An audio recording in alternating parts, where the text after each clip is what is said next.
Okay guys, very quickly.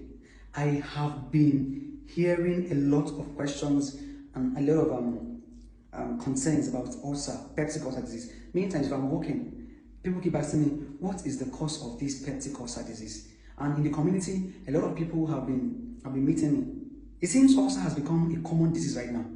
Almost everybody in my community and in most communities in Nigeria, people have been asking me what is the cause of peptic ulcer disease, because it seems ulcer is becoming one of the prevalent diseases in the communities in Nigeria. When I walk across some communities in Nigeria, you hear people complain about ulcer. Ulcer is this, ulcer is that, and I have pain here, and they've been complaining to me about ulcer. So I decided to answer their questions with this video. Please ensure you spread this video to get to the people that have ulcer and the people that may be related to. They need to see this video because it is very important. It is for their health. And if you don't share this information, perhaps somebody who needs it doesn't get it, then it means you didn't help the person at all. So please spread this information, share the video, and ensure that it gets to the appropriate population it's supposed to get to, so that they can learn from this. What is ulcer and how can you treat ulcer? What are the symptoms? What are the causes? Just briefly, I've made a video before concerning this ulcer. I made a presentation. If you can just scroll down, scroll my Facebook channel, Adala Aminu, and you'll see the video down. However, let me still do this quick summary. It's like a summary I'm doing, very quick summary about what ulcer is, the causes, and some of the things, some of the remedies that you can actually do. However, this is not the full video, but you understand the basics of ulcer, and you can tell somebody about ulcer, and how to prevent ulcer, and how to be careful about individual health and the community health as well. So ulcer is just simple, just an injury to the epithelial lining of the stomach. There's a covering sheet that covers your stomach. So when there is an injury to that covering, then you have what they call ulcer. This is just in a very brief form and simple form that any layman can understand, and I know you understand it. Secondly, what are the causes of ulcer? Ulcer has different predisposing factors. The first one is ulcer can be caused by the production of acid in your stomach. Excessive production of acid in the stomach. Now, God designed your stomach in such a way that the stomach will be producing acid in order to break down your food. It's called hydrochloric acid. So when this acid is produced in excess, it can irritate the stomach lining, the epithelial lining of the stomach, to give you an injury, and you have what they call ulcer. Another cause of ulcer is a bacteria. There's a bacteria called Helicobacter pylori, and that's why when you go to the hospital, you see the medical checkup results, the med result, laboratory result, you see H. pylori, positive or negative.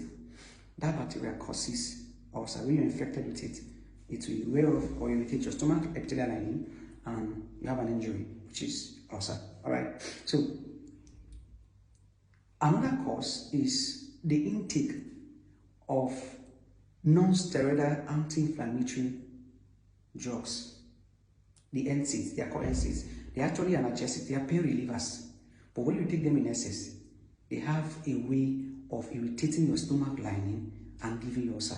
Some of these drugs are actually drugs like you have naproxen, you have ibuprofen. There is this particular drug that I see people take. There's a brand. I don't know how to describe that drug. I can't remember the name right now.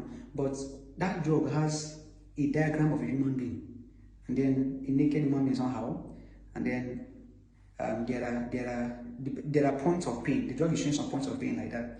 I think something extra, I don't know. That drug has ibuprofen. And I see people, each time they have headache, that's the drug they like taking consistently. That drug.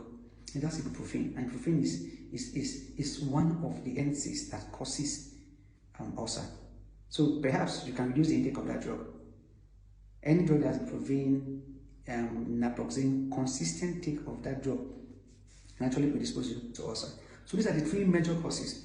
However, let me add that for other reasons, it has been discovered that some lifestyle behaviors actually predispose one to ulcer.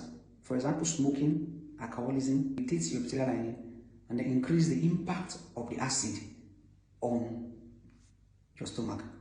So imagine the alcohol is irritating the epithelial lining, or the drugs are irritating the epithelial lining, the smoking, whatever you're doing, now it's irritating the epithelial lining, making it easy for HCl or hydrochloric acid to wear the epithelial lining up, to tear it up and cause more injury to it. So lifestyle behavior like drinking, that is alcoholism, smoking, can predispose you to ulcer. Alright, so I believe you learned something. So basically there are remedies for ulcers, but with the advice of medical practitioner on how to take them.